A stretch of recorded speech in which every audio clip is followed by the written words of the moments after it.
Biglang nagkaroon ng kaunting gulo sa gitna ng bulwagan. Ang singer na dapat sanang kakanta para sa event ay nadula sa gilid ng stage, natumba at nasakta ng paa. Nagkagulo ang staff. May tumawag ng medic. Ang banda ay natigil at nagkaroon ng awkward na katahimikan sa party. At doon, tila may kung anong naisip si Jareth. Dahan-dahan itong lumapit sa gitna ng bulwagan. At saka tinuon ang tingin kay Ami na nasa may gilid. Hawak pa rin ang tray ng baso. "Why don't you try to sing for us, Miss Ami?" Malakas at malinaw na sinabi ni Jareth. Natigilan ang lahat. Si Ami ay halos mabitawan ng tray at lalong kinabahan dahil halos lahat ng mata ng tao roon ay nasa kanya na. "A- Ako po?" Gulat niyang tanong. Tinuro pa ang kanyang sarili. Ngumiti si Jareth ng bahagya. Pero may kung anong hamon sa mga mata nito. "Yes, you. Since you've been the apple of everyone's eye since you walked in." Dagdag nito, sabay tingin sa mga bisitang halatang nakatitig nga kay Ami. "Why not prove that you're not just a pretty face?" Parang may perasong yelo na dumaan sa dibdib ni Ami. Pinag-iinitan na naman siya. Ngunit sa pagkakataong ito, hindi lang ito sa loob ng mansyon kundi sa harap ng napakarami at kilala pang mga tao. Sir, hindi po ako singer."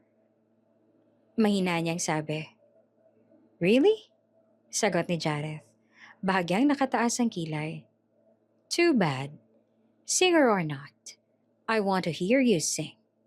Lahat kami dito ay gustong marinig na kumanta ka." Nagbulungan ng mga bisita. May mga napangiti. May mga na-curious. May mga napatingin kay Ami na para bang hinihintay ang kanyang sagot. Alam niyang pwede siyang tumanggi, pero utos iyon ng kanyang bilyonaryong boss. At higit pa roon, parang may kung anong humihila sa kanya palapit sa piano. Dahan-dahan siyang lumapit sa stage. Ang bawat hakbang ay parang mas mabigat kesa sa nauna. Nakita niya ang malaking piano sa gitna. Huminga siya ng malalim. Kapag hindi niya sinunod ang gusto ng boss niya, baka matanggal siya sa trabaho. Hindi maaaring mawalan siya ng trabaho.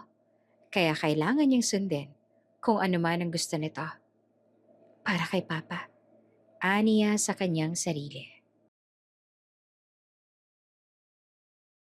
Bago ka pa lang sa channel neto, ibang kwento ni Ate Jane, istorya mo, ikwento ko. Huwag kalimutang pindutin ang notification bell at subscribe button.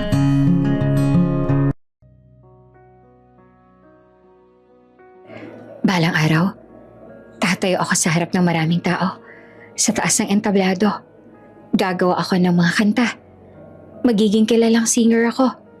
At pag may concert na ako, dapat kayo ang lagi nasa unahan. Mama, dapat kayo nasa VIP seat. Kasi syempre, kaya ko yung ginagawa para sa inyo ni Papa at sa mga kapatid ko. Iyon ang madalas sasabihin ni Ami sa mga magulang niya. Bata pa lamang siya, alam niya na kung ano ang gusto niya maging paglaki. Gusto niya na maging isang sikat na singer. Gusto niya na marinig siya ng mundo. Pangarap niya ang spotlight. "So, suportahan ka namin dyan ng Papa mo, anak." Iyon naman ang madalas sabihin ng magulang niya sa kanya. Ang buong pamilya niya, mga kapatid at lalo ng magulang ay talagang full support sa kanya. "Oo nga po, ate," sabi naman ng kapatid niyang si Louie. "Sigurado po kami na ikaw ang magiging pinakamagaling na singer." Siyempre naman, nasa lahi natin ng mga talented. Ang madalas na libangan nilang pamilya ay ang pag-awit o ang pag-compose ng kanta. Masayang-masaya ang kanilang tahanan, lalo na kapag weekend at magkakasama silang pamilya. Bagaman simple at maliit lang ang bahay nila, puno iyon ng ingay at malambing na himig. Ngunit hindi naging madali ang daan sa pagtupad niya ng pangarap. Maraming mga pagsubok. Kasalukuyan sa gitna ng maingay na kalsada ng lungsod kung saan naghahalong busina ng mga sasakyan, tawanan ng mga tao at yabag ng nagmamadaling paa, may isang boses na laging nangingibabaw. Isang boses na kahit gaano kalakas ang ingay sa mundo ay kayang patahimikan ito. Si Ami Reyes iyon. Isa na siyang street singer ngayon. Isang babaeng may pangarap na minsang muntik nang tuluyang mabaon sa kahirapan pero piniling kumanta pa rin. Bata pa lamang siya, alam niya na ang gusto niya sa buhay. Gusto niyang maging isang sikat na mang-aawit. Hindi para sa kasikatan lang, kundi para sa kanyang pamilya at para na rin maipamalas niya sa mga tao ang kanyang talento. Para sa ama niyang binuhos ang lahat sa kanila. Para sa ina niyang hindi kailanman tumigil umasa at magtiwala. Para sa sarili niyang pusong puno ng musika. Pero ika nga ng lahat, hindi lahat ng pangarap ay madaling maabot. Sadyang kapag mahirap ka, ay maraming mga balakid na darating. Maraming pipigil sa pagtupad mo ng pangarap na yon. Noong naaksidente ang kanyang ama sa pagmomotorsiklo, tila biglang nagdilim ang kanilang mundo. Nagkaroon ito ng permanenteng diferensya sa paa. Hindi na ito makalakad ng maayos, hindi na makabalik sa trabaho. At sa isang iglap, ang responsibilidad ng pamilya ay napunta na sa balikat ni Ami. Kaya huminto siya sa pag-aaral. Hindi dahil ayaw niya nang mag-aral. Sa katunayan ay gustong-gusto niya na mag-aral. Isa rin kasi yan sa daan para makaahon sila sa kahirapan. At syempre, daan na rin para unti-unting matupad ang pangarap niya. Huminto siya dahil kailangan. Kailangan niya magtrabaho para sa kanyang pamilya. May mga kapatid siyang nag-aaral. Hindi niya naman kayang hayaan ng kanyang ina lang gumawa ng mga paraan para sa pang-araw-araw nila. At lalong hindi niya rin hahayaan na buong buhay ng kanyang ama ay magsisi at magigilty lang ito. Alam din kasi ni Ami na sobrang guilty at nalulungkot na ang kanyang ama kasi hindi na ito makapagtrabaho para sa kanila. At kapag nakita nito na sobrang nahihirapan na ang mama niya, tsak, lalo lang itong magigilty at ayaw ni Ami na mangyari yon. Kaya kumikilos din siya para hindi sobrang bigat ng lahat para sa kanyang ina. Sa araw, isa siyang waitress sa isang maliit na restaurant. Naglilinis siya ng mesa, nagdadala ng order, at ngumingiti kahit pa pagod na. Sa bawat pinggang hawak niya, dala rin niya ang pag-asa na balang araw ay hindi niya nakakailanganin na magbilang ng barya sa dulo ng shift. At tuwing weekend, ginagawa niya naman kung ano ang gusto niya. Sa isang sulok ng kalsada, hawak ang lumang mikropono at maliit na speaker, doon niya nilalabas ang totoong sarili niya. Para sa kanya ay isa pa ring entablado ang kalsada kaya patuloy siyang umaawit. Hindi man ito ang klase ng entablado na pangarap niya mula nung bata pa siya, at least malaya niya pa ring nagagawa ang gusto niya. Malaya niya pa ring naipapamalas ang talento niya. Pag nagsimula na siyang kumanta, para bang nawawala ang lahat ng problema at ang pagod na nadarama niya. Ang mga tao ay huminto para panoorin siya. Ang iba ay napapangiti. Ang iba, lalo na ang mga may pinagdadaanan din sa buhay, ay napapaluha dahil talagang tagos sa buto ang mga kinakanta niya. May kakaiba sa boses ni Ami. Malambing, puno ng emosyon. Parang isang anghel na umaawit. Para bang bawat nota ay may kwento. Para bang bawat kanta ay may sugat at pag-asa. Parang anghel ang boses niya. Wika ng isang babaeng manonood. Madalas ko siyang makita rito at kahit ilang beses ko na siyang nakita, napapahanga pa rin ako sa ganda ng tinig niya. Ang iba ay kinukuhanan pa siya ng video. Sayang, dapat kasi nasa malaking stage siya. Dagdag ng isa pa na nakikita ang potensyal kay Ami at nakikita rin kung gaano niyang kagusto ang ginagawa. Ang ganda pa. Bagay na bagay sa mukha niyang lambing ng boses niya. Madalas siyang marinig ang mga salitang iyon sa mga tao. Mga samot-saring papuri at mga panghihinayang. Kasi sa halip na mas malaking entablado, sa kalsada lang siya nagpe-perform. At oo, marami ring mga lalaking nahuhulog sa kanya. May mga nag-aalok ng date. May mga nagbibigay ng bulaklak. May mga gustong manligaw.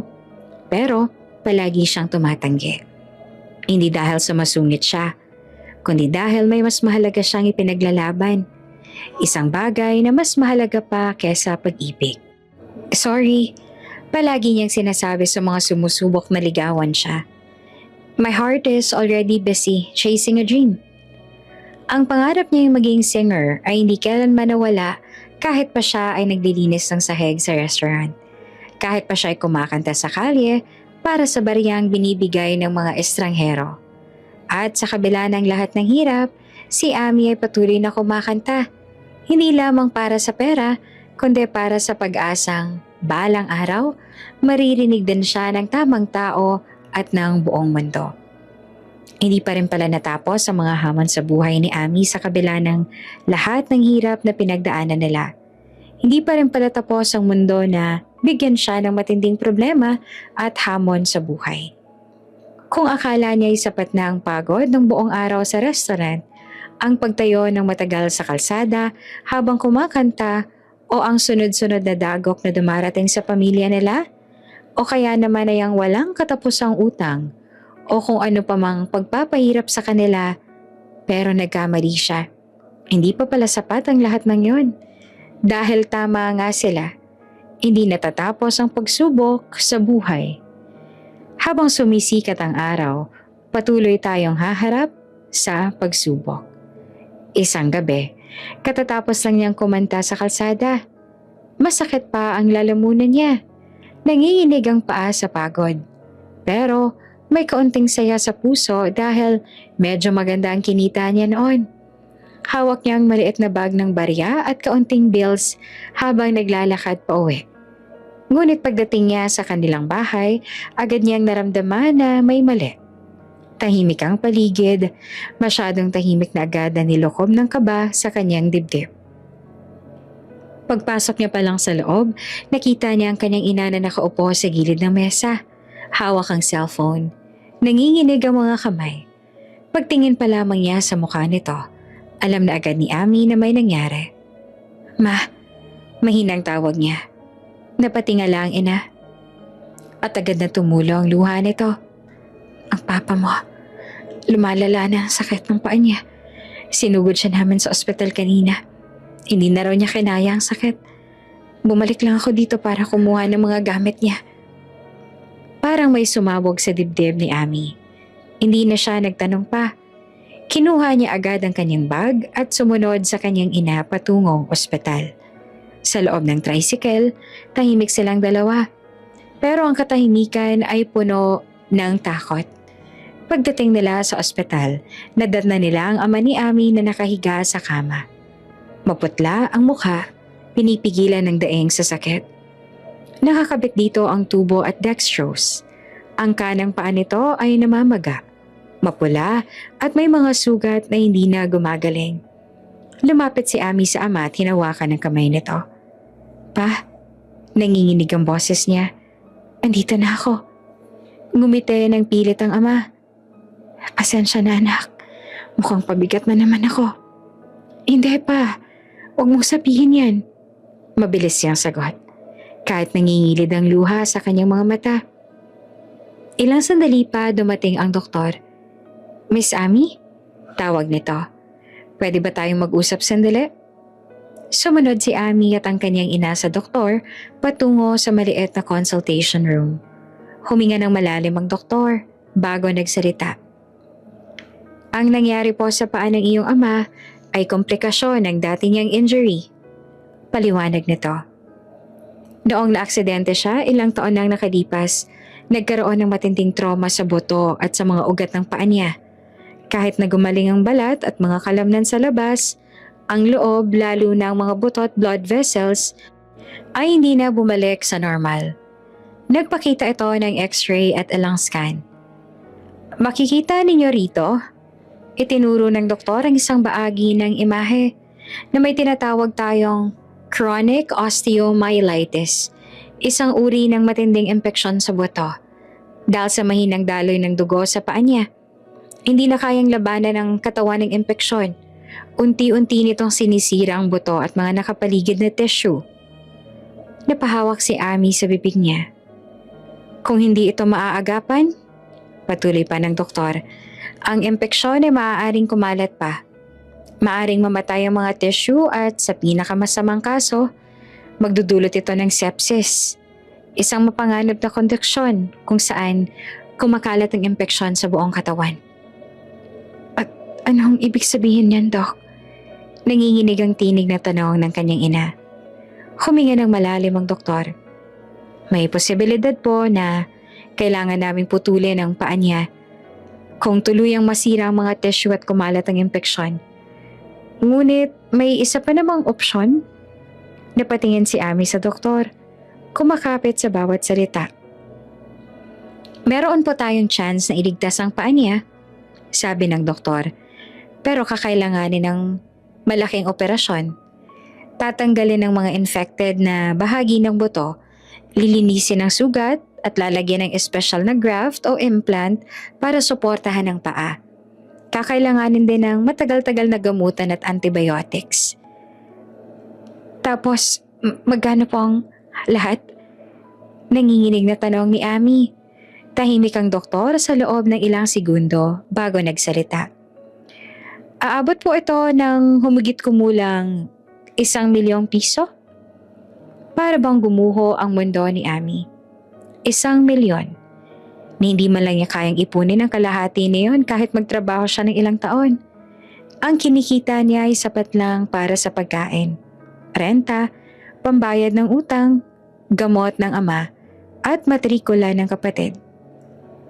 Napahawak ang kanyang ina sa dibdib. Dok, wala po ba talagang ibang paraan? Umiiyak na ang tanong. Ginagawa na namin ang lahat ng makakaya namin, ma'am. Sagot ng doktor. Malungkot ang boses, pero kung gusto nating bigyan ng pagkakataon ng paa ng inyong ama na gumaling, eto po ang tanging paraan. Nang bumalik sila sa kwarto ng ama, halos hindi naman makatingin si Ami dito. Paano niya sasabihin? Paano niya ipapaliwanag na ang kaligtasan ng paa nito ay may katumpas na halagang halos imposibleng makuha? Umiiyak ang kanyang ina sa gilid ng kama. Hindi ko alam kung saan tayo kukuha ng ganong pera. Bulong nito. Tumingin si Ami sa kanyang ama. Kahit sa gitna ng sakit, ngumiti pa rin ito sa kanya. Ami, kung hindi kaya, wag na lang. Ayoko maging pabigat sa inyo. Biglang tumayo si Ami. Hindi dahil galit siya, kundi dahil may biglang apoy na nagliyab sa kanyang puso. Hindi pa, matatag niyang sabi. Hindi ka pabigat. Ikaw ang dahilan kung bakit kami lumalaban araw-araw. Lumapit siya sa kanyang ina at hinawakan ng kamay nito. Ma, mariing sabi niya. Ako nang bahala. Gagawin ko ang lahat. Kakanta ako, magtatrabaho ako, hahanap ako ng ibang paraan. Mabubuo natin ang 1,000,000 na yan. Hindi puputulin ang paa ni Papa. Ako ang bahala. Napatingin sa kanya ang kanyang ina. Puno ng takot at pag-asa. Kahit anong mangyari, dugtong ni Ami. Hindi ko hahayaang mawala ng paa si Papa. Hindi ko hahayaang talunin tayo ng kahirapan. Sa loob ng ospital na iyon, sa gitna ng amoy ng gamot at tunog ng mga makina, gumawa si Ami ng isang pangako. Isang pangakong babaguhin ang takbo ng kaniyang buhay. At hindi niya alam na ang pangakong iyon ang magdadala sa kanya sa pinakamalaking pagsubok at sa pinakamalaking himala ng kaniyang buhay. Tahimik ang kwarto sa ospital. Tanging tunog ng makina at mahinang paghinga ng ama ni Ami ang maririnig. Nakaupo si Ami sa tabi ng kama nito. Hawak ang kamay ng ama. Habang ang kanyang ina naman ay nasa kabilang gilid. Pinipilit pigilan ang luha. Biglang nagsalita ang ama. Ami, Tess, mahina pero malinaw ang boses nito. May gusto akong sabihin sa inyo. Nagkatinginan silang mag-ina bago sabay na tumingin dito. Alam ko kung gaano kamahal ang gamutan ko. Patuloy nito. 1,000,000? Hindi biro yan. At ayokong isugal ninyo ang buong buhay ninyo para sa akin. Kung maputulan man ako ng paa, ayos lang. Pero kahit pilit itong pinatatatag ang boses, nakikita ni Ami ang lungkot sa mga mata nito.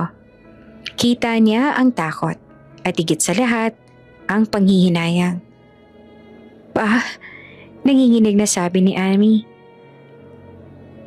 Matagal na akong nagmomotor. Dugtong ng ama. Iyon ang buhay ko. Iyon ang trabaho ko noon. Iyon ang kalayaan ko. Pero kung kailangan kong bitawan yun para hindi kayo mahirapan, handa akong gawin. Masakit iyon marinig. Dahil alam nilang lahat, kahit hindi nito aminin, durog na durog ang puso ng ama niya sa ideya na hindi na ito makakapagmaneho.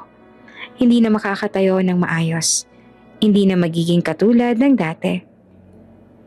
Lumapit si Amy sa ama at mariing hinawakan ang kamay nito. Hindi mo kailangang isuko ang paa mo pa. Puno ng determinasyon na sabi niya, kami ang pamilya mo. Trabaho naming lumaban para sa'yo. Amy anak, bulong ng ama. Ayaw na ng papa na maging pabigat sa inyo. Ayoko na ng dagdag pang problema ng pamilya natin. Hindi ka pabigat pa. Get niya.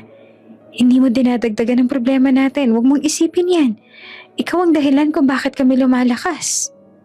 Napapikit ang ama at isang luhang pumatak mula sa gilid ng mata nito. Madami na kayong pasan. Mahina nitong sabi. Ayoko nang madagdagan pa. Ngumiti si Amy kahit na umiiyak na rin siya. Kung may dinadalaman kami pa, sabi niya, mas magaan yon pag alam namin kasama ka rin namin at alam namin na masaya ka. Hindi na muling nagsalita ang ama. Nangilid na lamang ang luha sa mga mata nito. Pag-uwi ni Amy galing sa ospital, mas ramdam niya ang bigat ng mundo sa kanyang balikat. Pero wala siyang oras para maglugmok. Kailangan niyang kumilos. Kinabukasan, pumasok siya sa kanyang trabaho bilang waitress. Pilit na tinatago ang pagod at takot sa kanyang mga mata. Kahit nanginginig ang kamay niya habang nagsasalin ng tubig at nagdadala ng plato, pinilit niyang ngumiti sa mga customer. Dahil bawat tip, bawat sahod, kahit gaano pa kaliit ay mahalaga. Hanggang sa tinawag siya ng kanyang boss. Amy, malamig ang boses nito. Pwede ka bang pumunta sa opisina ko? Parang may kumurot sa sikmura niya. Kinakabahan siya at hindi rin maganda ang kutob niya. Parang may hindi na naman magandang mangyayari. Sumunod siya, pilit na pinapakalma ang sarili. Pagpasok sa opisina, seryoso ang mukha ng boss niya. Amy, kailangan ka naming i-let go. Parang may bumagsak na bato sa dibdib niya nang sabihin iyon ng boss niya nang wala man lang paligoy-ligoy. Ano po? Halos pabulong niyang tanong. Magbabawas kami ng empleyado. Paliwanag nito. At ikaw ang napili. Bakit po ako? Agad niyang tanong. Nanginginig ang boses. May nagawa po ba akong mali? Wala. Magaling ka naman sa trabaho. Sagot ng boss niya. Pero kailangan naming magbawas at ikaw ang nasa listahan. Nanlamig ang buong katawan ni Amy. Sir, pakiusap. Nagmakaawa siya. Hindi po ako pwedeng mawalan ng trabaho ngayon. Nasa ospital po ang tatay ko. Kailangan namin ng pera para sa gamutan niya. Nadurog halos ang puso niya sa bawat salitang binibitawan. Gagawin ko po ang lahat. Mag-overtime po ako. Tatanggap ako kahit ng anong shift. Ngunit umiling ang boss niya. Pasensya na, Amy. Desisyon na ito ng management. Please? Umiiyak na nanginginig na ng tuluyan ang boses niya. Isang pagkakataon lang po. Ngunit matigas ang sagot. Pasensya na. Napagdesisyon na ng management ang tungkol dito. At sa isang iglap, nawala ang isa sa huling sandigan niya. Lumabas si Amy ng opisina na parang wala sa sarili. Sa gitna ng ingay ng restaurant, sa gitna ng tawanan ng mga kumakain, pakiramdam niya ay nag-iisa siya sa mundo. Nawalan siya ng trabaho at may 1,000,000 piso pa siyang kailangang hanapin. Pero kahit na ganun, pinunasan ni Amy ang luha sa kanyang pisngi. Dahil kahit gaano kalakas ang unos, hindi siya susuko. Hindi siya susuko para sa kanyang ama, para sa kanyang pamilya, at para sa kanyang pangarap. Hindi sinabi ni Ami sa kanyang mga magulang na natanggal siya sa trabaho. Hindi niya kayang dagdagan pa ang bigat na pasa nila, lalo na't ang ama niya ay nasa ospital. At ang ina niya naman ay halos hindi na makatulog sa kakaisip kung saan sila kukuha ng 1,000,000 piso. Kaya nung dumating ang weekend gaya ng dati, bitbit niya ang maliit na speaker, lumabas siya sa kalsada upang kumanta. Pero iba na ang araw na yon. Habang umaawit siya sa gilid ng bangketa, ramdam niya ang lamig ng hangin at ang bigat sa kanyang dibdib. Dati, pag kumakanta siya, parang nawawala ang lahat ng problema. Para bang ang boses niya ang nagiging pakpak niya upang makalipad palayo sa hirap ng mundo. Ngayon, hindi na. Nariyan pa rin ang ganda ng kanyang boses, malinaw, malambing, parang himig ng isang anghel. Pero ang kanyang mga mata, hindi na kumikislap. Sa bawat linya ng kanta, may kasamang sakit. Sa bawat nota, may kasamang takot at matinding lungkot. May ilang dumadaan na humihinto pa rin, humahanga sa ganda ng kanyang tinig. May mga nagulog ng barya at papel sa maliit niyang kahon. Ngunit hindi niya alam na ang babaeng nasa harap niya ay parang unti-unti nang nauubos sa loob. Matapos ang huling kanta, napaupo si Ami sa gilid ng bangketa. Hawak ang mikropono na para bang iyon na lamang ang kaniyang sandigan. Lumapit sa kanya ang isa sa mga kaibigan niyang street performer. Ami, mahinang tawag na to sa kanya. Ano nangyari sa'yo? Ba't parang ang lungkot-lungkot mo ngayon? Hindi naman ganyan ang tingin mo dati kapag kumakanta ka. Napayo ko si Ami. Matagal siyang nanahimik bago tuluyang bumigay ang kanyang puso. May sakit ang tatay ko. Mahinang sabi niya. Lumalala na. May posibilidad daw na maputulan siya ng paa kung hindi namin mababayaran ng gamutan. 1,000,000 ang kailangan. Nanlaki ang mata ng kaibigan niya. At natanggal pa ako sa trabaho kahapon. Dagdag niya na halos pabulong na. Hindi ko na sinabi sa mama ko. Hindi ko nga alam kung saan ako kukuha ng pera. Parang biglang bumagsak ang mundo sa paligid niya. Tahimik na nakinig ang kaibigan niya bago dahan-dahang nagsalita. Ami, may alam akong trabaho. Napatingin siya dito. Sa pinapasukan ng mama ko. Paliwanag nito, mayaman ang pamilya. Naghahanap sila ngayon ng bagong kasambahay. Kung gusto mo, pwede kitang i-recommend. Saglit na natigilan si Ami. Kasambahay. Hindi iyon madaling trabaho. Alam niya hindi iyon katulad ng pagiging waitress o street singer. Pero sa puntong yon wala na siyang karapatang maging mapili. Kahit ano, agad niyang sagot. Kahit anong trabaho gagawin ko, kailangan ko lang ng pera para sa tatay ko. Ngumiti ang kaibigan niya. Sasabihin ko kay mama ha, tutulungan ka naming makapasok. Maraming salamat. Malaking tulong yan para sa amin, lalong-lalo na sa papa ko. Sa unang pagkakataon matapos ang ilang araw, nakaramdam si Ami ng kaunting liwanag. At hindi nagtagal, sa tulong ng ina ng kanyang kaibigan, natanggap siya bilang kasambahay sa isang napakayamang pamilya. Dumating ang unang araw niya sa trabaho. Nakatayo si Ami sa harap ng isang napakagarang mansyon.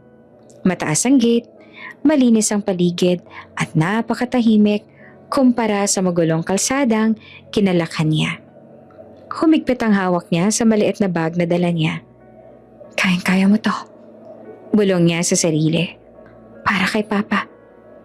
Kahit hindi niya alam kung anong naghihintay sa kanya sa loob ng mansyong iyon, pumasok siya ng may matatag na loob. Dahil para kay Ami, kahit gaano kahirap ang mundo, hindi siya titigil. Hindi naging madali ang pag-adjust ni Ami sa buhay sa loob ng mansyon. Sa unang linggo pa lamang, pakiramdam niya ay para siyang naliligaw sa isang napakalaking mundo. Mahahabang pasilyo, makinang na sahig, mga kwartong parang hotel sa laki at ayos. Ibang-iba ito sa maliit nilang bahay at sa magulong kalsadang kinagisnan niya. Mabuti na lamang at nariyan si Manang Rosa. Ang matandang kasambahay na siyang nagpapasok sa kanya sa trabaho. Ito ang nagturo kay Ami kung paano ang tamang pag-ayos sa mga kwarto, paano mag-serve ng pagkain, at kung paano makisama sa loob ng mansyon. Hindi mo kailangan na i-pressure ang sobrang sarili mo, iha. Palagi nitong sinasabi. Hindi mo kailangan maging perpekto kaagad. Matututunan mo rin lahat. Salamat po, sagot niya dito. At kahit papaano, naging mabait naman ang pamilyang pinagtatrabahuhan niya. Hindi sila naninigaw, hindi rin nanlalait. Pero bihira rin naman silang magkausap dahil parati silang abala sa negosyo, sa mga meeting, at sa pag-alis-alis ng bansa. Kaya ang buong mansyon ay madalas tahimik. Maliban sa mga bulungan ng mga kasambahay. Isang hapon, pinatawag ang lahat ng mga maid at staff sa bulwagan. "Makinig kayo," sabi ng headmaid. "Pauwi na ang anak ng amo natin mula sa ibang bansa. Mula ngayon, mas lalong kailangan ng maayos at perpektong serbisyo." Biglang nag-iba ang hangin sa paligid. Narinig ni Ami ang pabulong na usapan ng mga kasambahay. Mga halatang kabado, mga buntong hininga. Naku, uuwi na naman siya. Sana hindi niya na mapansin ang kahit anong mali. May natanggal na naman siguro.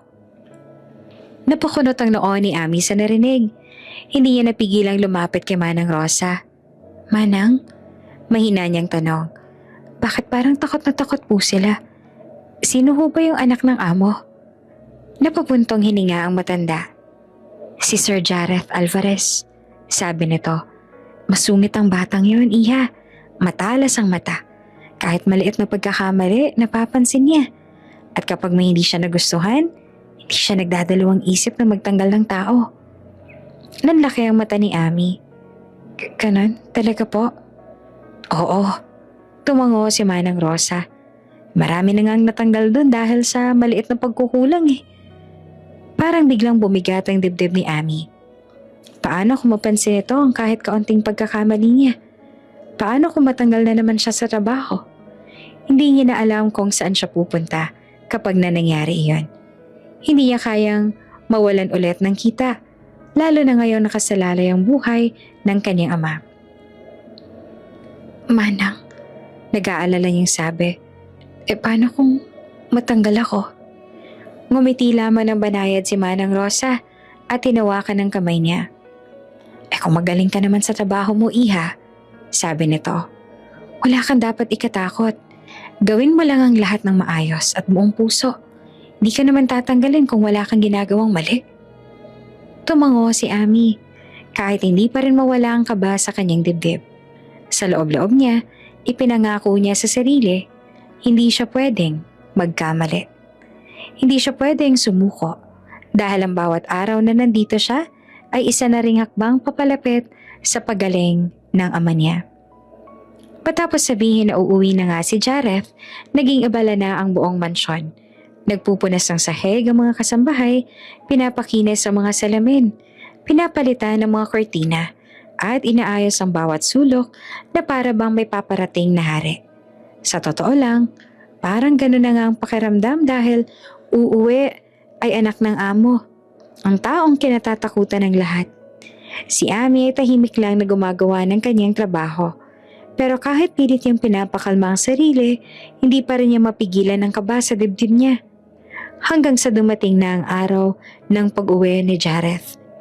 Nang dumating ang sasakyan nito sa harap ng mansyon, halos lahat ng kasambahay ay huminto sa kanilang ginagawa. At nang bumukas ang pinto ng itim na luxury car, huminto ang oras. Isang binata ang bumaba. Matangkad, matikas ang tindig. May makapal at maayos na kilay. Mga matang malamig at may magandang kulay. Ilong na matangos na tila inukit.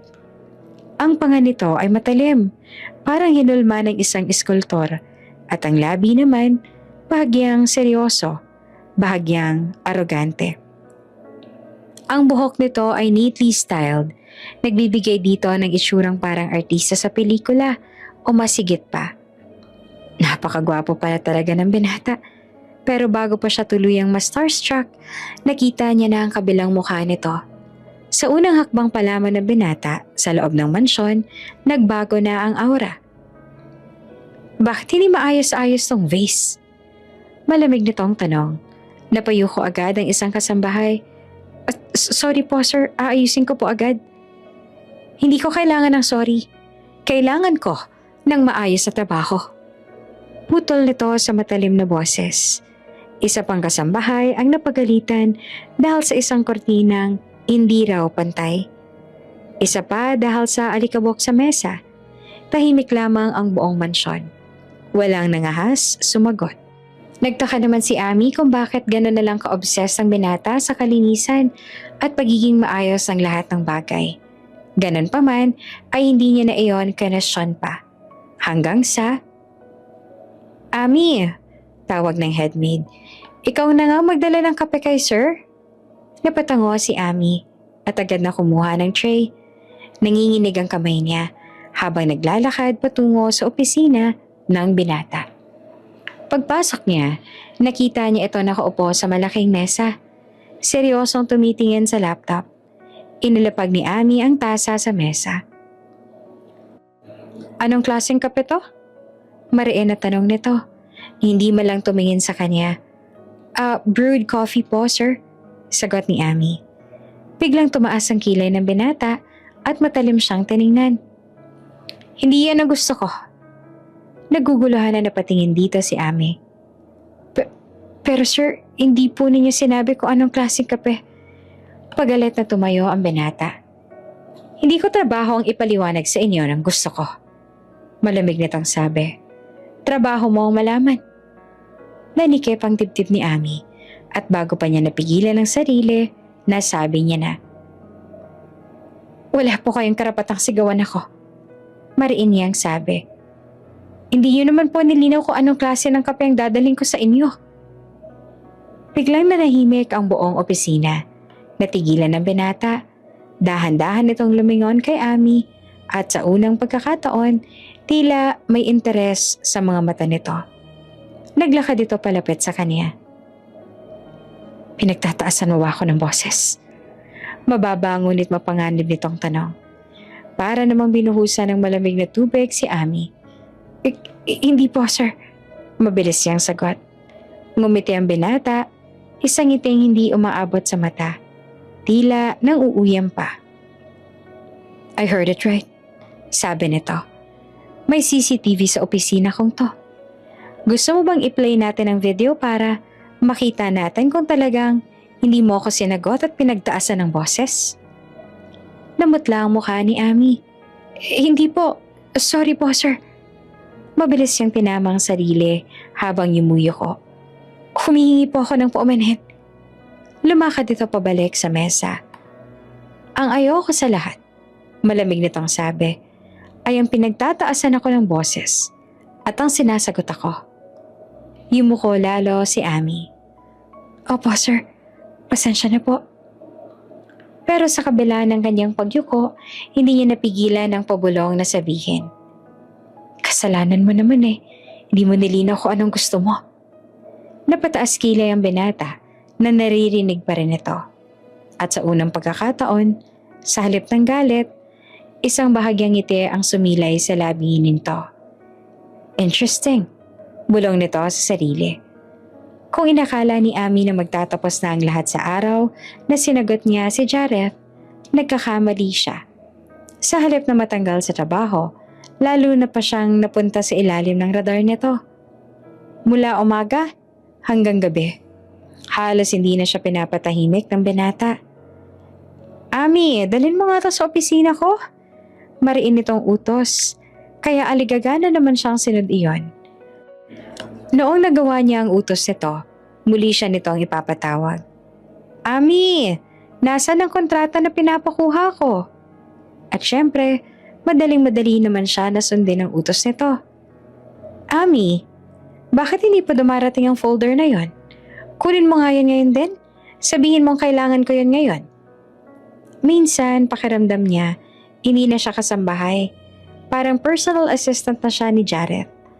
Kahit pa ang ibang mga kasambahay ay nagtataka kung bakit siya na lang ang laging inuutusan ng binata at para bang pinagdidiskartehan din ito. At kahit gaano siyang kabait, kasipag o kamasunurin, laging parang may kulang sa paningin ng binata. Isang araw, habang pinapakuha siya ng sandamakmak na papeles sa study room, napaupo si Amy saglit sa gilid ng mesa. Hinihingal. Grabe naman to, bulong niya. Para akong pinapatakbo sa marathon araw-araw ah. Pisit na lalaking yan. Ano kayong problema niya sa akin? Dahil lang sa kapay naging ganito siya? Tch, walang puso. Habang inaayos niya ang mga documents, napansin niya ang mga nakasulat sa mga ito. Starlight Entertainment, Artist Contracts, Album Productions, World Tour Proposals. Napakurap siya. Hindi siya makapaniwala sa nakita. Entertainment? Binuklat niya ang isa. Mga pangalan ng sikat na singers, mga artista, mga international contracts. Si Jareth ang nagmamanage ng mga ganito? Doon niya na-realize, si Jareth Alvarez ay hindi isang basta-bastang tao. Hindi lamang mayaman dahil sa magulang. Isa itong kilalang malaking producer. Isang kilalang tao na humahawak sa mundo ng mga bituin. Bumilis ang tibok ng puso ni Amy.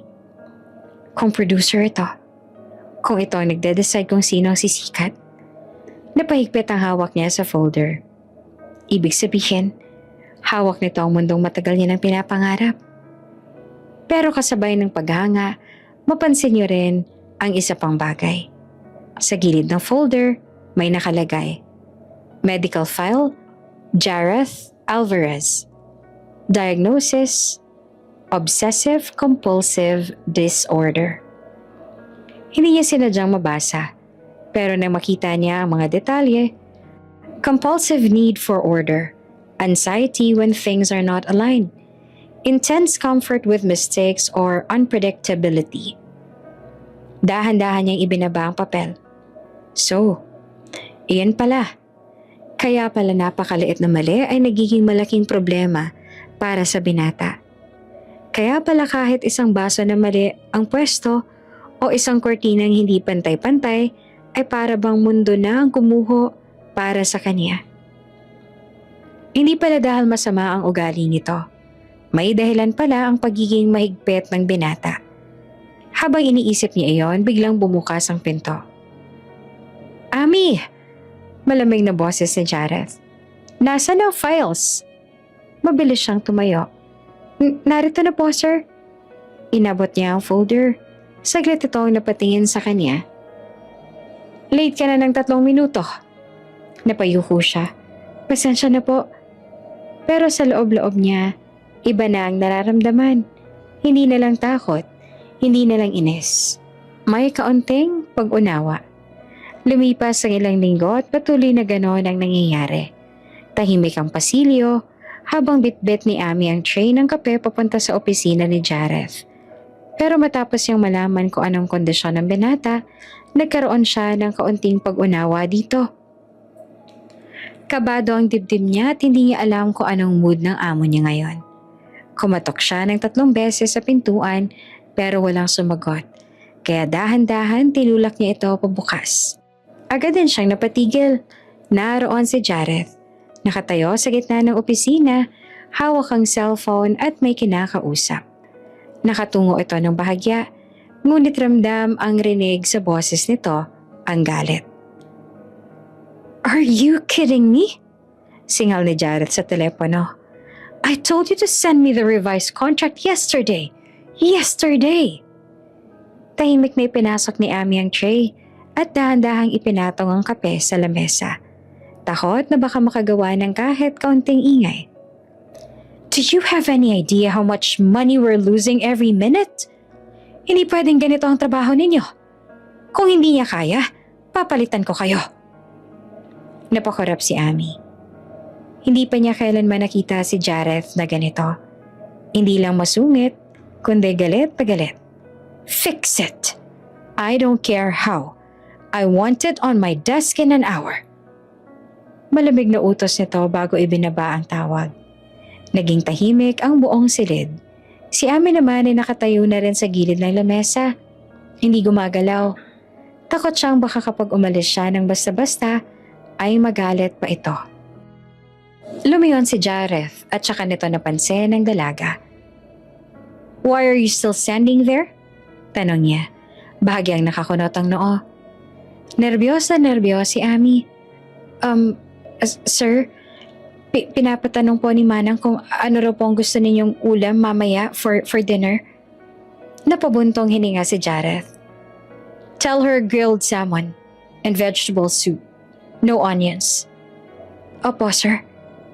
Pero hindi pa rin umalis si Ami. Napatingin muli sa kanya si Jareth. "Is there something else?" Tanong nito. Bahagyang iritable pa rin ang tono. Napayuko si Ami. May ipag-uutos pa po ba kayo?" Saglit siyang tinitigan ng binata. Para bang nagtataka kung bakit parang takot ang dalaga. "Wala na," malamig na sagot nito. "You can go." Mabilis na yumuko si Ami. "Opo, sir." At dali-dali siyang lumabas ng opisina. Habang naglalakad siya sa pasilyo, hindi pa rin nawala sa isip niya ang itsura ni Jareth kanina. Ang galit sa mga mata nito, ang tensyon sa boses, at sa kauna-unahang pagkakataon, hindi lang niya nakita ang isang masungit na amo. Nakita niya ang isang lalaking puno ng pressure, responsibilidad at mga bagay na hindi kayang ayusin kahit gaano pa nitong gustuhin ang pagiging perpekto. Sa lumipas na araw ay lalo pang naging abala ang lahat dahil may gaganapin daw na party sa isa sa mga hotel na pag-aari ng mga Alvarez. At kabilang silang mga kasambahay sa tutulong sa paghahanda roon. Hanggang sa sumapit na ang araw na yon at hindi pa rin magkanda-o-gaga ang mga tao. Puno ng ilaw at halakhaka ng buong hall ng hotel ng mga Alvarez ng gabing iyon. Isang ingranding charity and business party ang ginaganap. Mga politiko, mga artista, negosyante at mga kilalang personalidad ang naroon. Ang bawat sulok ay parang eksena sa isang pelikula. Kristal na mga chandelier, mahahabang mesa na puno ng mamahaling pagkain, at mga bisitang nakagown at tuxedo. Isa si Ami sa mga naka-uniforming staff na abalang nag-serve ng alak at appetizers. Pero kahit gaano siyang kaabala, ramdam niya ang mga matang nakatingin sa kanya. Mula nang pumasok siya sa bulwagan kanina, napapansin niyang may mga lalaking napapalingon. May mga babaeng nagbubulungan at kahit ilang mga bisita ay napatigil sa pag-uusap kapag dumadaan siya. Hindi dahil sa uniforme na suot niya, kundi dahil sa kanya. Simple lang naman ang ayos ni Ami. May malinis na buhok na nakatali sa likod, kaunting lip tint at payak na ngiti. Pero kahit na ganoon, may kakaibang liwanag naman sa kanya. Para bang hindi siya kasambahay o taga-serve, kundi isang dalagang hindi kabilang sa ganitong mundo. At sa kabilang dulo ng bulwagan, naroon si Jareth.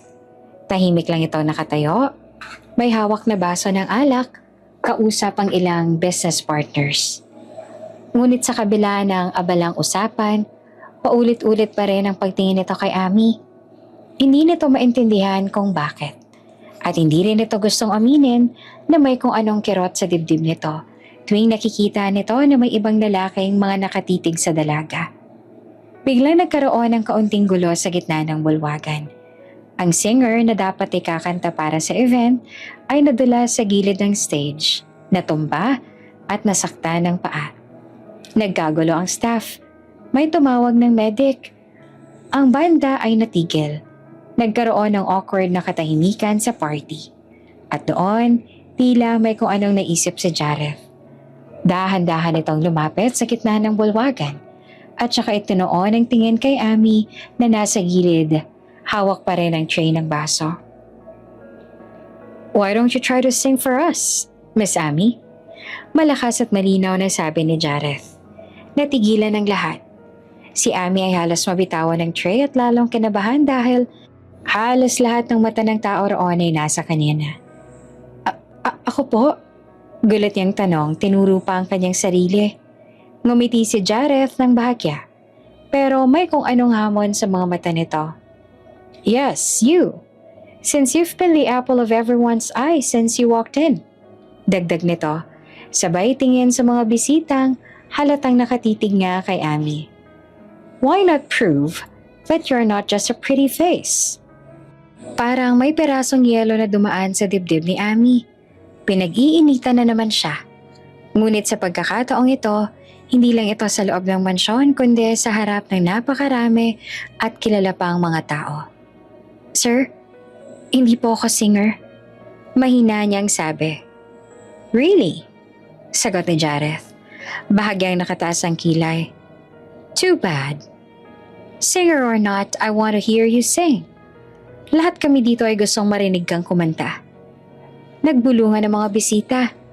May mga napangiti, may mga na-curious, may mga napatingin kay Ami na parang hinihintay ang kanyang sagot. Alam niyang pwede siyang tumanggi, pero utos iyon ng kanyang bilyonaryong boss. At higit pa roon, parang may kung anong humihila sa kanya palapit sa piano. Dahan-dahan siyang lumapit sa stage. Ang bawat hakbang ay parang mas mabigat kaysa sa nauna. Nakita niya ang malaking piano sa gitna. Huminga siya ng malalim. Kapag hindi niya sinunod ang gusto ng boss niya, baka matanggal siya sa trabaho. Hindi maaaring mawalan siya ng trabaho kaya kailangan niyang sundin kung ano man ang gusto nito. Para kay Papa, aniya sa kanyang sarili. At nang ipataw niya mga daliri sa piano keys, biglang naglaho ang ingay ng bulwagan. Nang tumunog ang unang nota, parang may kung anong nagbukas sa loob niya. At nang magsimula siyang umawit, isang boses na malinaw, mainit at puno ng damdamin ang pumuno sa buong bulwagan. Hindi yon pilit. Napakalambing na para bang hinahaplos ang puso ng mga nakikinig dito. Isang tinig na parang nagkukwento ng lahat ng pangarap, sakit at pag-asa na matagal nang kinikimkim ni Ami. Ang mga bisita ay isa-isang natahimik. May mga basong natigil sa ere. Natutulala sila. May mga usapan pang naputol. May mga mata ring dahan-dahang naglakbay patungo sa stage. Si Ami nakapikit habang kumakanta. Parang nakalimutan niya ang lahat. Ang lugar kung nasaan siya ngayon, ang mga mayayaman at kilalang tao na siya ang pinapanood. Ang mga ilaw na para bang naging spotlight niya. At tanging nasa isip niya lang ay ang musika na inaawit. At sa gitna ng bulwagan, si Jareth ay tuluyang napako sa kinatatayuan nito. Hindi nito namalayan na ibinabana nito ang baso sa kamay. Hindi nito namalayan na tumigil na ang mundo. Ang naririnig lang nito ay ang tinig ni Ami.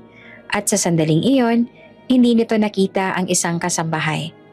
Nakita nito ang isang bituin. Isang bituing hindi nito inaasahang sisikat. Pagkatapos ng huling nota ni Ami, parang huminto ang oras. 1 segundo, 2, at saka sumabog ang buong bulwagan sa malakas na palakpakan. Bravo! So beautiful! Amazing voice! Ang mga bisita ay tumayo pang ilan. May mga napanganga.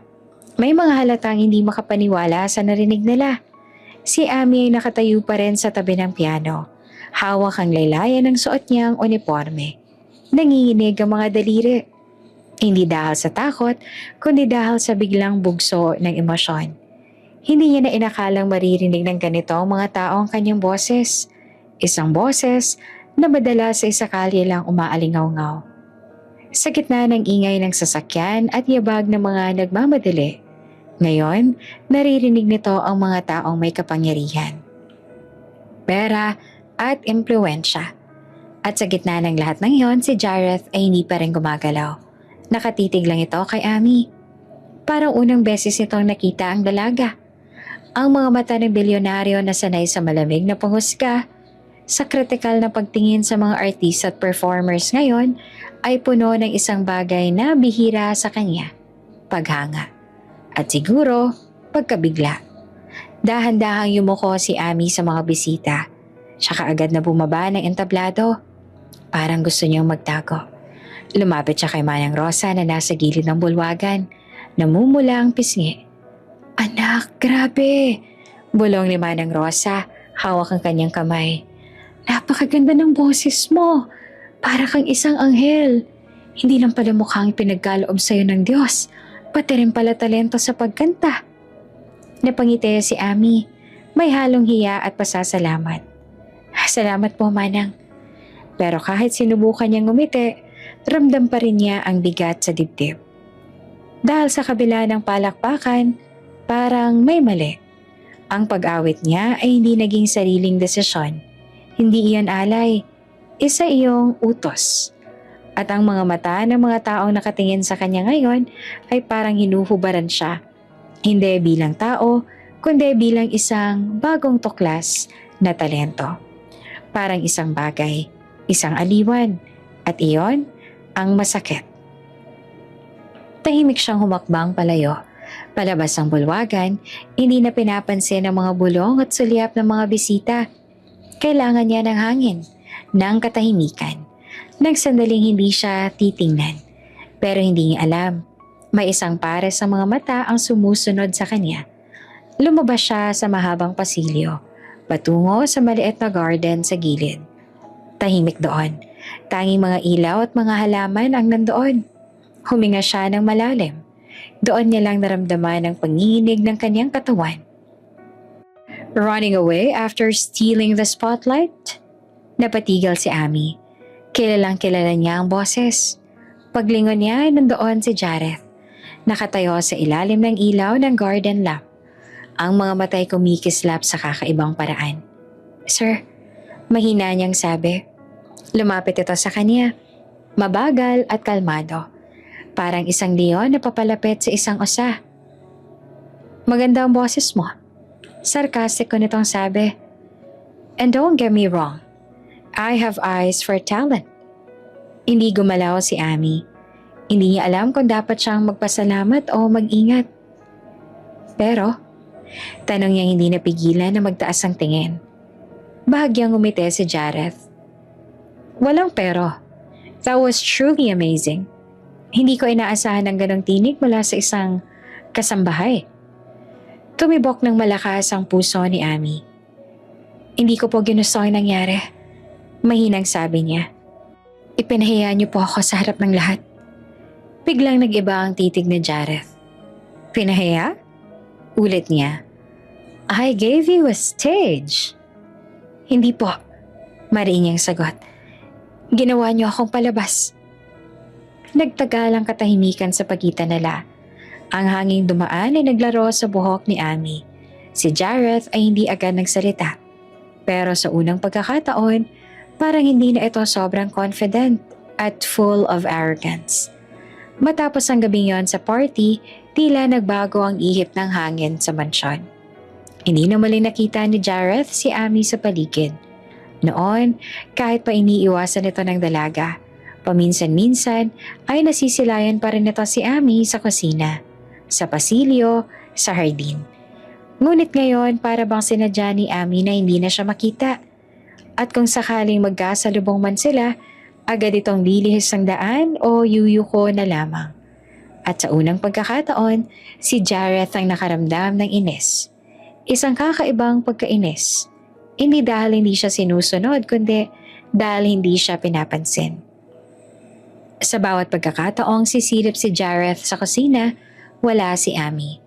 Sa bawat pagkakataong tatawag siya ng kasambahay, ibang tao ang dumarating. Hanggang sa isang umaga, nasaan si Ami? Tanong ni Jareth sa isang maid. Nagkibit balikat ito.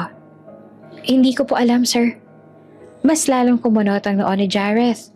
Sa wakas, nadatnan niya si Manang Rosa sa may hardin. Nagdidilig ng mga halaman. Manang? Tawag niya. Lumingon ang matanda. Opo, Sir Jareth. Where's Ami? Napabuntong hininga si Manang Rosa. Day off po niya ngayon, sir. Day off? Ulit ni Jareth. She didn't tell me. Hindi naman po siya kailangan magpaalam sa inyo sa personal na dahilan. Mahinahong sagot ng matanda. Saglit na natigilan si Jareth at saka muling nagtanong. Saan siya pumunta? Bumisita po sa pamilya niya, sir. Sagot ni Manang Rosa. Where? Sa ospital po. Parang may humaplos na malamig sa dibdib ni Jareth. Ospital? Why? Napatingin si Manang Rosa sa kanya. Parang nag-aalangan. Pero maya-maya pa ay bumuntong hininga ito. Ang ama po kasi ni Ami, sir, matagal nang may sakit sa paa. Nahalinhan ng kuryosidad ang mukha ng binata. What kind of sickness? Naaksidente po siya ilang taon na nakalipas. Nabangga po sa motorsiklo. Akala nila magaling na. Pero lumala ng lumala ang kondisyon eh. Ngayon po, sabi ng doktor, baka maputulan na siya ng paa kung hindi maagapan. Tumahimik si Jareth. Magkano naman daw ang kailangan? Tanong niya. Malaki po sir eh. Sagot ni Manang Rosa. Halos 1,000,000 daw po para maipagkamot ang paa ng ama niya. Kaya nga po si Ami, ginagawa niya lahat para sa pamilya niya. Alam niyo po ba sir, pangarap naman talaga ni Ami maging isang sikat na singer. Bata pa lang siya, kumakanta na siya. Sa kwento niya sa akin tungkol sa pangarap niya yun. Pero sinantabi niya ang lahat ng yun para sa ama at mga kapatid niya. Napatigil ang paghinga ni Jareth. So, that's why. Bulong niya. Opo, yun pong dahilan. Kaya nagsusumikap siya. Dagdag ni Manang Rosa. At kahit pagod, kahit nasasaktan, o kaya naman ay napapahiya na kahit wala naman siyang maling nagawa, hindi siya sumusuko para sa pamilya niya. Saglit na tumahimik ang paligid, si Jareth ay nakatayo lamang roon para bang biglang tinamaan ng katotohanan na hindi niya kailanman inalam. Ang babaeng inutusan niya, ang babaeng pinahiya niya sa harap ng lahat, isa palang taong nagdadala ng napakabigat na mundo sa kanyang balikat. Manang, marahang sabi ni Jareth, why don't you tell anyone? Ngumiti ng malungkot ang matanda. Ganyan po si Ami sir eh. Hindi siya marunong humingi ng tulong. Mas gusto niyang siya na lang ang umako ng lahat. At sa sandaling iyon, may isang bagay na nagbago sa loob ni Jareth. Isang bagay na hindi niya inaasahang maramdaman. Pagsisisi. Hindi mapakali si Jareth matapos ang lahat ng narinig niya mula kay Manang Rosa. Parang may humihila sa kanya. Isang pakiramdam na hindi niya maipaliwanag. Kaya bago pa niya mapigilan ang sarili, nasa loob na siya ng kanyang kotse, patungo sa ospital kung saan naka-admit ang ama ni Ami. Pagdating doon ni Jareth, lumapit siya sa receptionist. Good afternoon. Malamig ngunit maayos yung sabi. I'm looking for Mr. Reyes. He was admitted recently. Tumingin sa computer ang babae. May I know your relation to the patient, sir?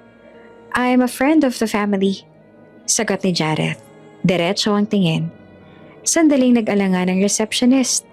Pero nang makita ang seryoso at maamong itsura niya, itinuro rin ang impormasyon. Room 612, sir. Tumango si Jareth at naglakad patungo sa nasabing kwarto. Pagdating niya sa bukas na pinto, natigil ang mundo niya. Sa loob, nandoon si Ami. Nasa gilid ng kama ang dalaga. Hawak ang kamay ng ama. Habang ang ina naman at mga kapatid nito ay nakaupo sa paligid. May maliit at banayad na ngiti sa labi nito habang umaawit. Hindi iyon ang malakas at matapang na Ami na kilala niya sa mansyon. Ito ay isang Ami na puno ng lambing at punong-puno ng pagmamahal. And I'll be your crying shoulder. Pag-awit ni Ami sa napakalambing na tinig. I'll be love suicide. Napapikit ang ama ni Ami. Tila gumagaan ang paghinga sa bawat pag-awit ng anak. Maging ang ina at mga kapatid ng dalaga ay nakangiti habang pinapakinggan si Ami. Ang ganda talaga ng boses mo, anak. Mahinang sabi ng ama ni Ami. Kapag naririnig kita, parang nawawala ang sakit ko. Ngumiti si Ami. Pinipigilan ng luha. Kakatahan ko po lagi kayo, Papa. Sa sandaling iyon, hindi na makagalaw si Jareth sa kinatatayuan niya.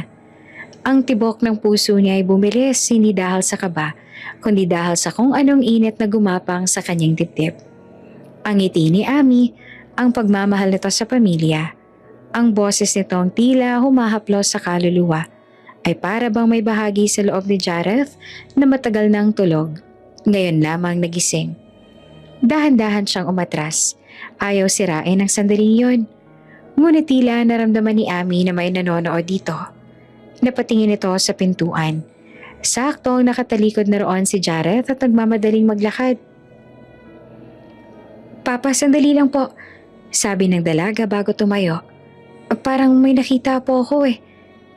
Nang makita ni Amy na wala namang ibang tao roon, ay bumalik na ito sa loob ng silid. Samantalang, mabilis naman ang paglakad ni Jareth. Halos tumakbo palayo sa hallway. Pagdating sa lobby, huminto siya saglit. Hinabol ang sarili niyang paghinga. Pagkatapos ay muli siyang lumapit sa receptionist. "Excuse me," sabi niya. "I'd like to ask about Mr. Reyes' condition." Tumingin muli ang babae. "Sir, you said you're a friend?" "Yes."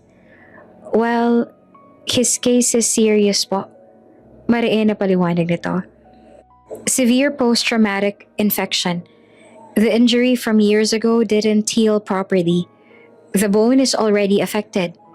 If we don't perform surgery soon, there's a high chance of amputation." "Magkano?" Diretso niyang tanong. "About 1 million pesos, sir, for the operation and hospitalization." Napatitig si Jareth sa sahig. 1 million. Ulit niya. Isang halagang hindi kayang pasanin ng isang street singer at isang pamilyang naghihirap. Nag-angat siya ng ulo.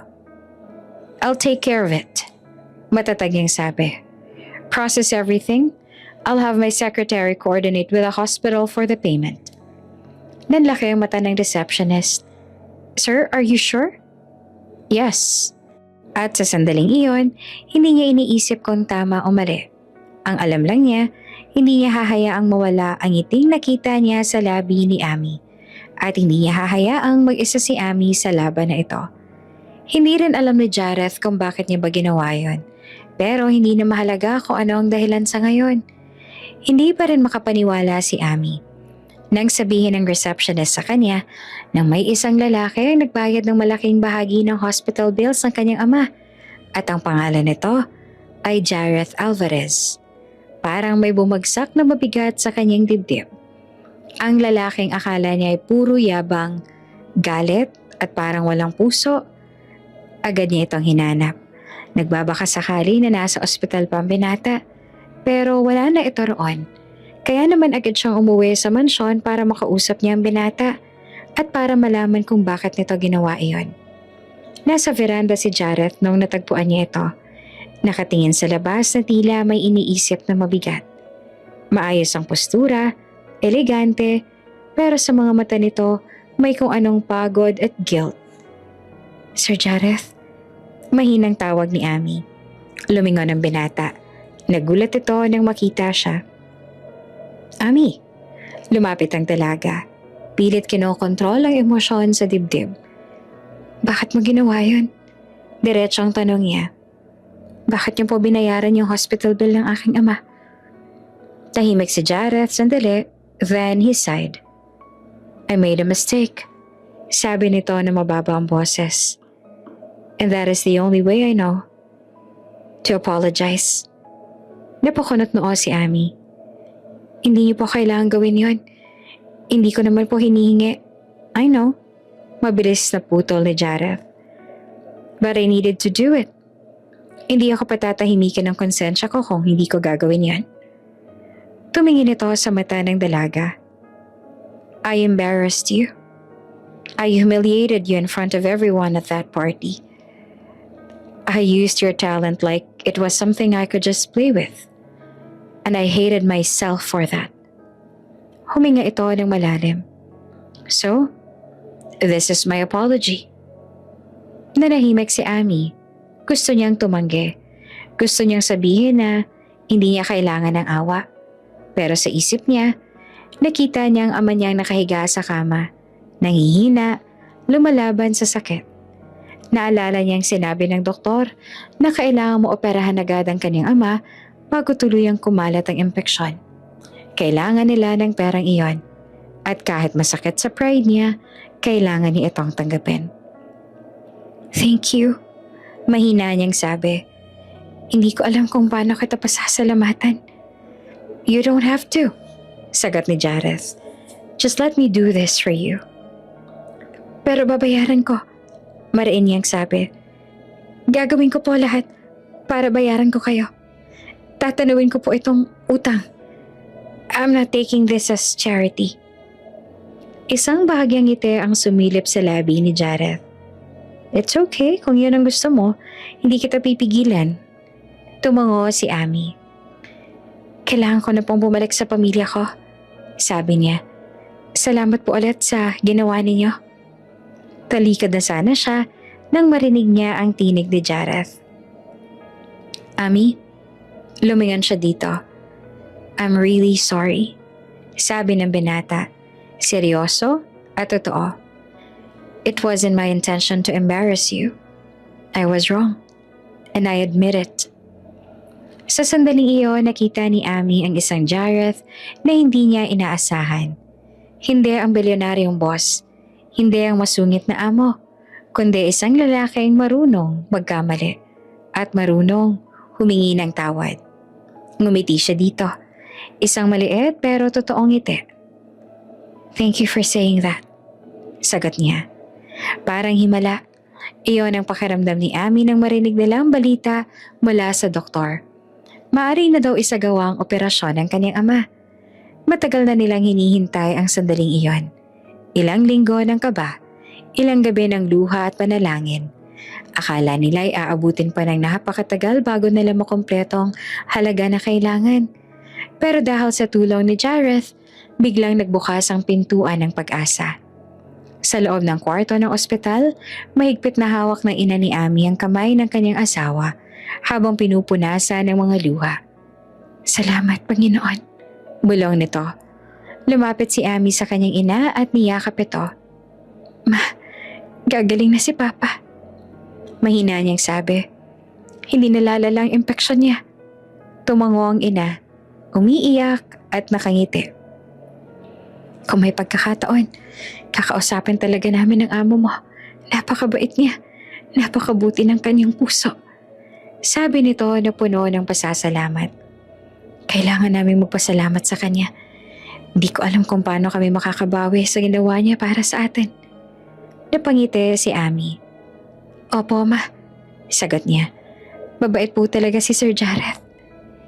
Hindi na niya dinagdagang nangyari noong pagpapahiya.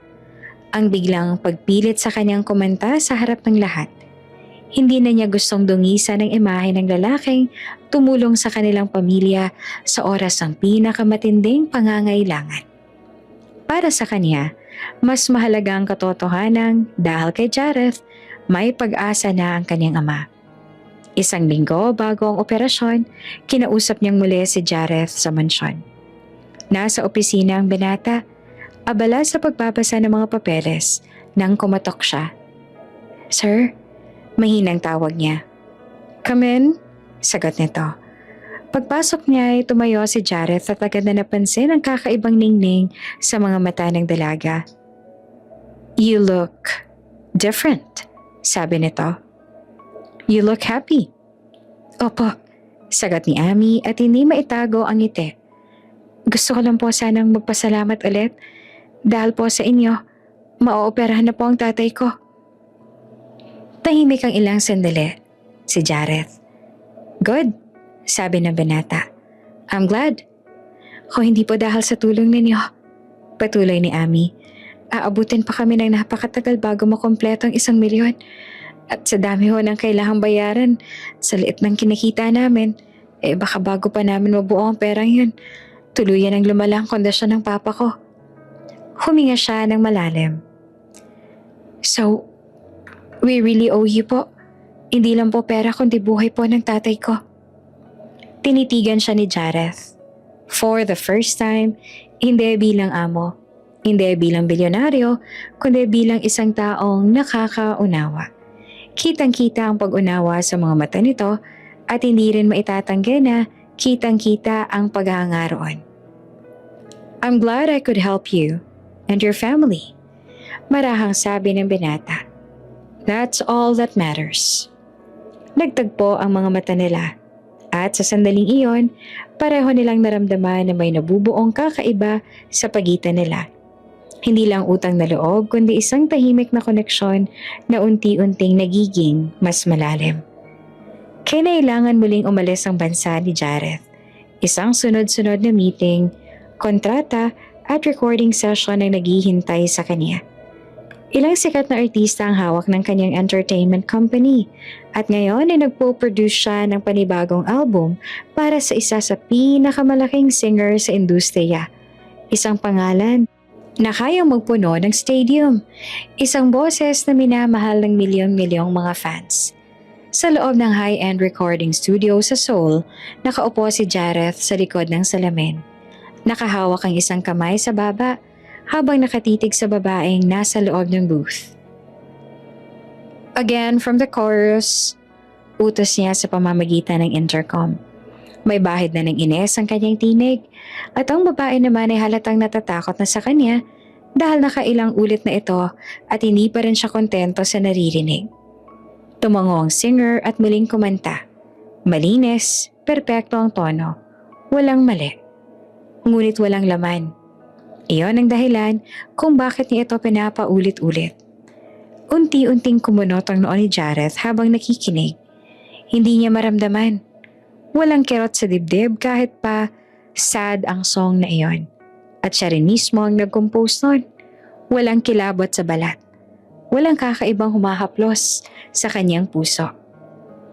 Stop! Bigla niyang sabi. Napatigil ang musika. Nagtaka ang lahat ng nasa loob ng studio. Sir? Tanong ng isa sa mga assistant. Tinitigan ni Jareth ang singer sa loob ng booth.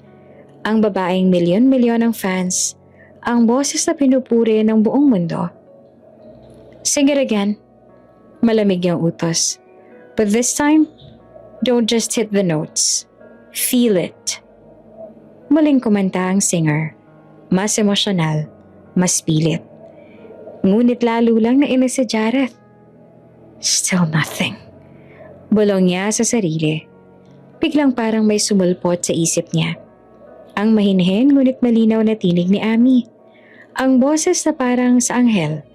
Ang himig na nakapagpatigil ng isang buong bulwagan. Ang ngiti nito habang kumakanta. Ang paraan ng pagtingin nito sa piano na para bang doon ito binubuhos ang lahat ng sakit at pag-asa. Stop! Biglang sigaw ni Jareth. Nagulat ang lahat sa taas ng kanyang boses. Sir? Umpisa ng producer. I said stop! Ulit niya na mas matalim kaya agad na sumunod ang lahat sa utos niya. I don't feel anything. This is empty. Tumayo siya at inis na inis. Kaya kilalang kilala ang kanilang kumpanya at mga artists na hawak nila dahil ganito si Jareth. Masyado siyang perfectionist at talagang kwalidad ang mga pinu-produce nila. Ngunit dahil sa attitude niya na yon, ay kinakatakutan siya at madalas may mga articles ang nag-uulat ng tungkol sa ugali niya. Cancel the session. Ituloy na lang kapag marunong na siyang kumanta ng may kaluluwa. Sir, this is a top artist. I don't care. Putol ni Jareth. Talent without heart is useless.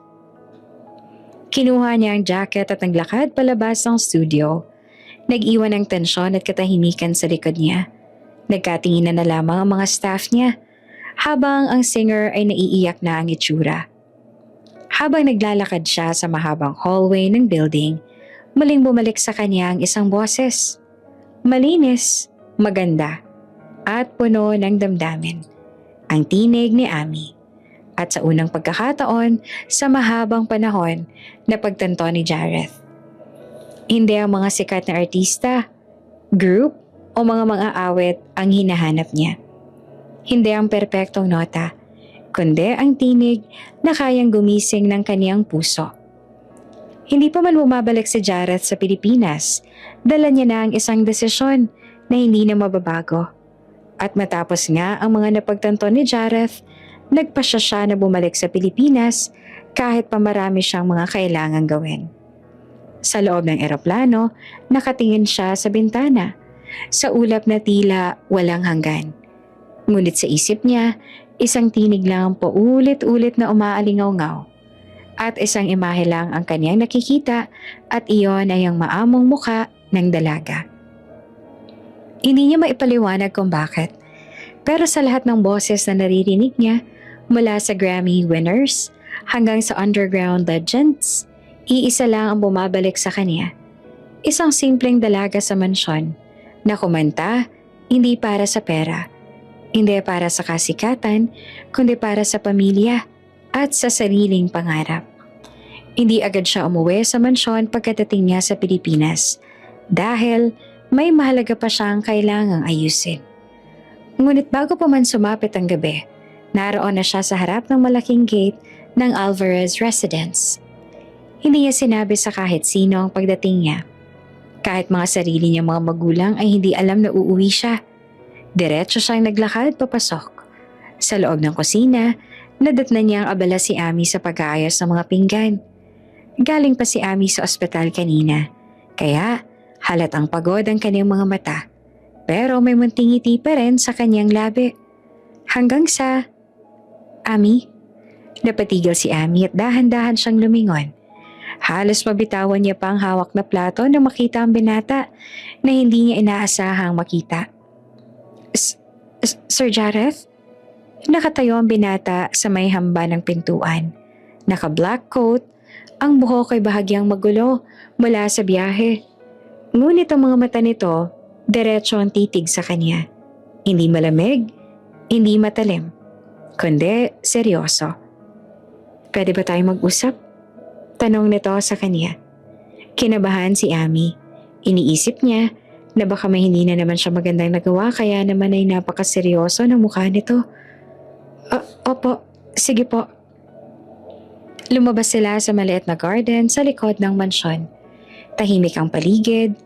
Ang mga ilaw sa hardin ay nagbibigay ng malamlam na liwanag at ang hangin ay may dalang samyo ng mga bulaklak. Lalo pa iyon na nagpadagdag sa kaba niya. Saglit na hindi nagsalita si Jareth. Akala ko po nasa Korea kayo, sabi ni Ami at binabasag ang katahimikan. Bumalik ako dahil sa'yo. Napasinghap siya. Po? Huminga ng malalim si Jareth.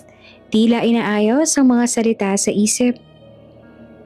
After that recording session, I realized something. I've been producing music for years. I've heard hundreds of voices, pero none of them felt right. Tumingin ito kay Ami. But when you sang, I felt something I haven't felt in a long time. Nanlaki ang mga mata ng dalaga. Sir, ako po, kasambahay lang. Hindi. Putol ni Jareth. You're not just a maid. You're a singer. A real one. Natahimik si Ami. I want to offer you something. Dugtong nito. I want you to sing for one of our releases this year. Parang tumigil ang mundo para kay Ami. Po? Mahina niyang tanong. Sir, baka po nagbibiro kayo. I'm not. Lumapit si Jareth ng kaunti. I own an entertainment company. I produce albums. I decide whose voices get heard. And I want your voice to be heard. Nanginig ang kamay ni Ami. Bakit po ako? Halos pabulong niyang tanong. Marami naman pong mas magaling, mas kilala, mas may malaking chance na kumita. Ngumiti ng bahagya si Jareth. Isang ngiti na bihira niya lang makita mula dito. Because you're not trying to impress anyone. You sing because you have something to say. Pangarap ko po talaga yan. Mula bata pa ako pero hindi ko naman po inakala na mangyayari pa. I'm giving you the chance, sabi ni Jareth. Not because I pity you, but because I believe in your talent. Naghalo ang takot at saya sa dibdib ni Ami. Pero sir, pamilya ko po. Ang ama ko po hindi pa po siya lubusang magaling. Kailangan ko pong magtrabaho. Everything will be arranged, sagot ni Jareth. This won't interfere with your work here. And we'll start slowly. Studio sessions, vocal coaching, one song. Just one. Totoo po ba ito? Mahina niyang tanong. Yes, sagot ni Jareth. And I don't make empty offers. Huminga siya ng malalim. Pumapayag po ako, sabi ni Ami. Kahit matakot man ako sa simula, gusto kong subukan. Gusto kong gawin ang pangarap ko. Ngumiti si Jareth. Good, sabi nito. Because I think this is just the beginning for you. At sa sandaling iyon, sa ilalim ng malamlam na ilaw ng hardin, hindi lamang isang kontratang nabuo, kundi ang simula ng isang pangarap na muling nabuhay. Agad din na pinaalam ni Ami sa kanyang mga magulang ang tungkol sa alok sa kanya ni Jareth. At sobrang masayang-masayang mga ito para sa kanya. Kasi alam nila na iyon na nga ang katuparan ng pangarap niya.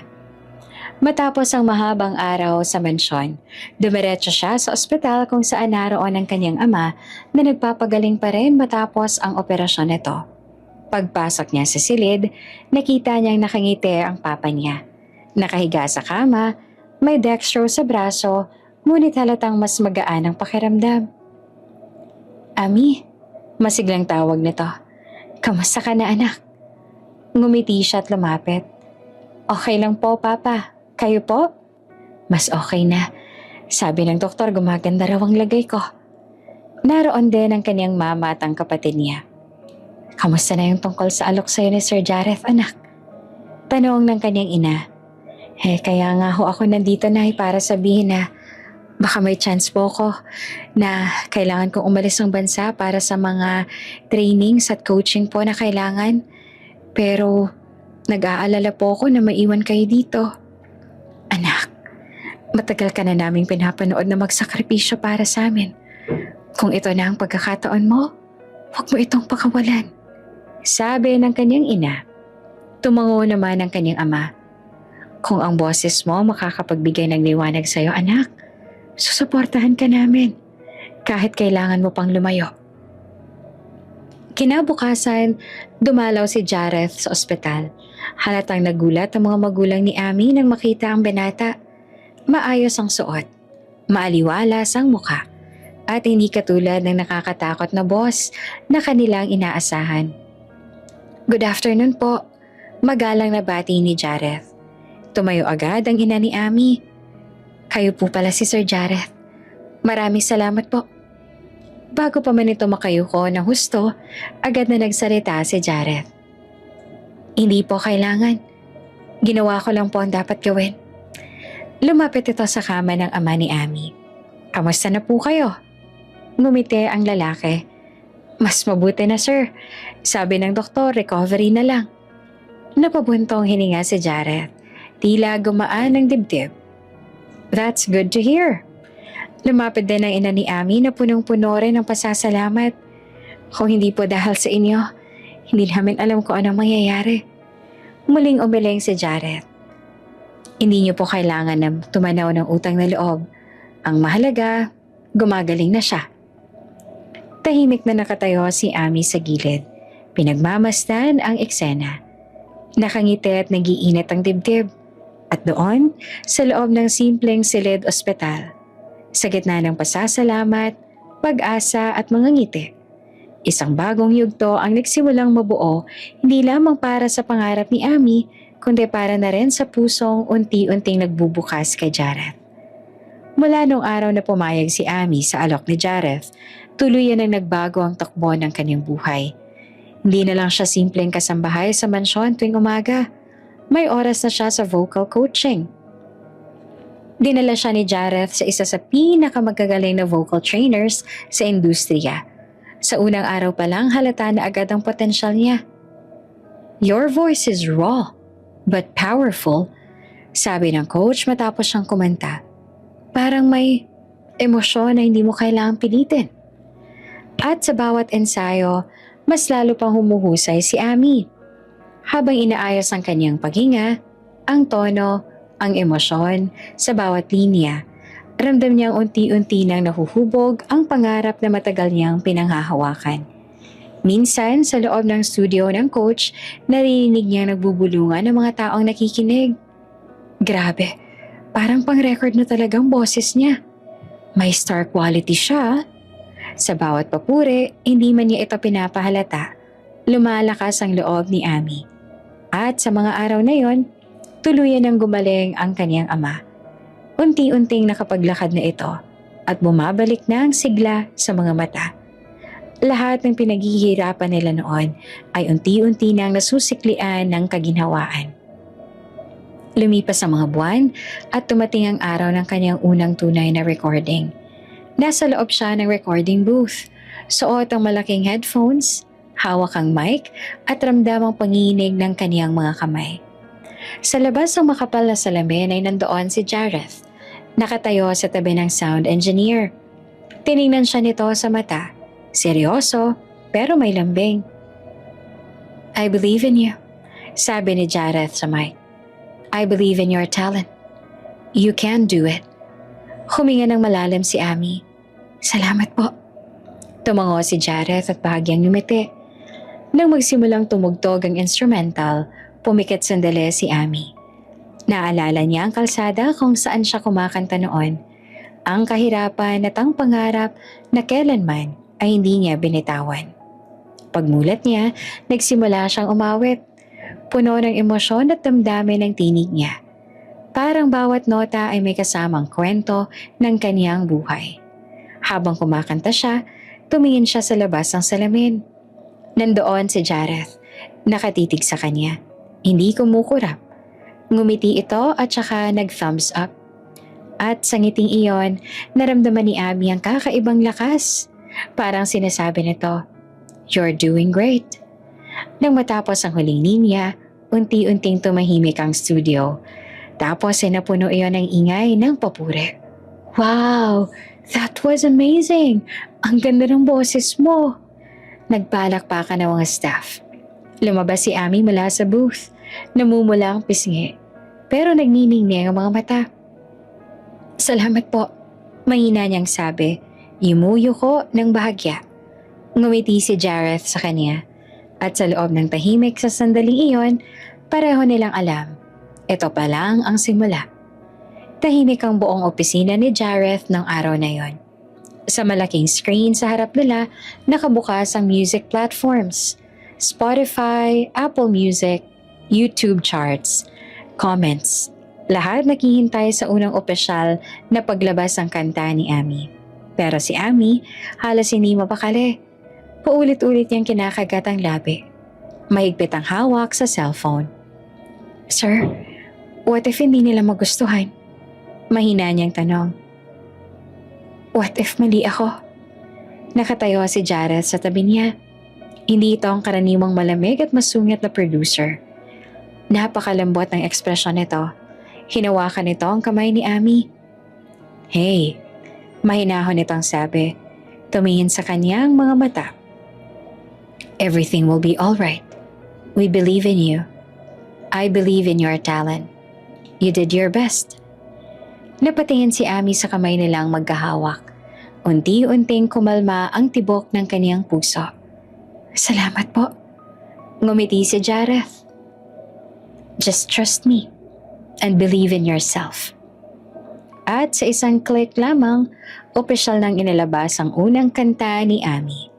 Sa unang ilang minuto, tahimik pa. Pero makalipas ang ilang oras, Sir, sigaw ng isang assistant. Nagtitendo po sa Twitter. Jareth, ang bilis ng streams niya. Thousands, no, millions na. Nagulat si Ami. Ha? Totoo po? Ibinigay sa kanya ang tablet. Nakabukas ang comments. Who is this girl? Her voice is unreal. Ang sakit naman sa puso ng kanta.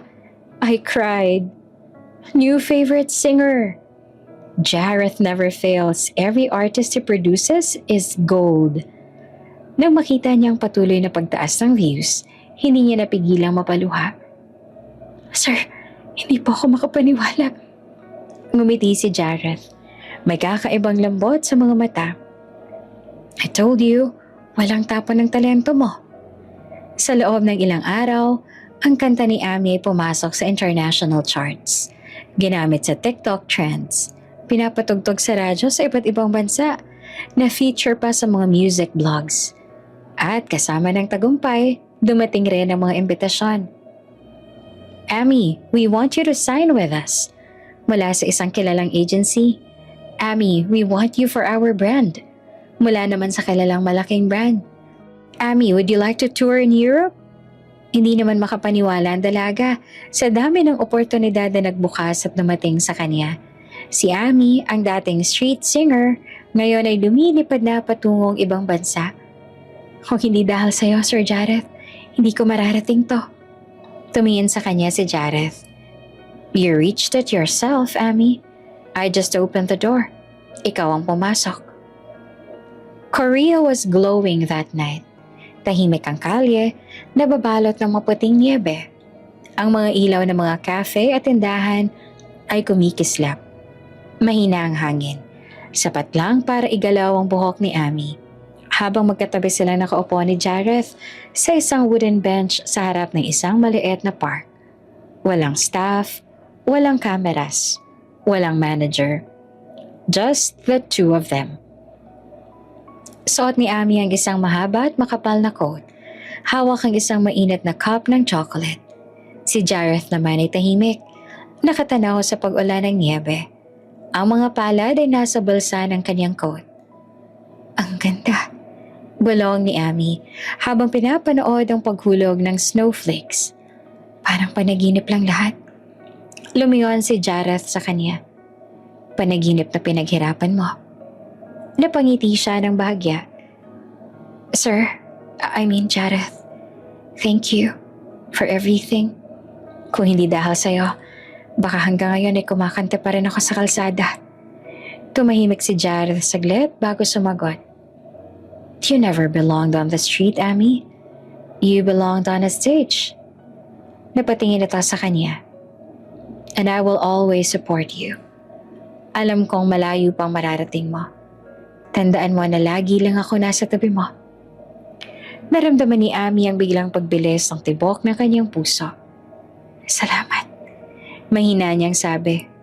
Nagkatinginan sila at sa gitna ng malamig na hangin at bumabagsak na niebe, parang uminit ang paligid. Pero pareho nilang alam, hindi pa ito ang oras para sa damdamin.